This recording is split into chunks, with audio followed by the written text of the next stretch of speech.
this question around responsible AI can feel like it's one of those things, like ethics generally becomes something that you focus on more when you're at the point of a clinic, when you can see a patient in front of you, or you can see a patient down the line, and suddenly everybody becomes concerned with, like, well, what are we doing the right thing, and how do we make sure that nobody's harmed, that we're ensuring that treatments are equitable, and those kinds of considerations.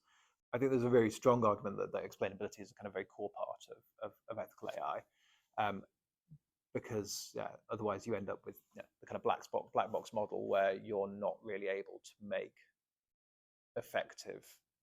judgments about what's going on, and what the consequences are. And probably not every model needs to be explainable in simple terms to a member of the public, but you probably want to be going further beyond the audience that you're kind of certain need to have it explained to you, in order to ensure that you're constantly pushing your. It's probably better to be more explainable to more people than less explainable to fewer people. But that then does kind of raise that question of, what's the public interface for these discussions? And I think there is an awareness piece around that, about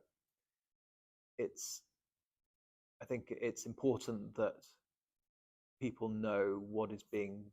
done with samples and data about them, or have the ability to know what is being done with samples and data about them. It's not necessarily that we have to bombard people with this information, but that it has to be transparent and communicable.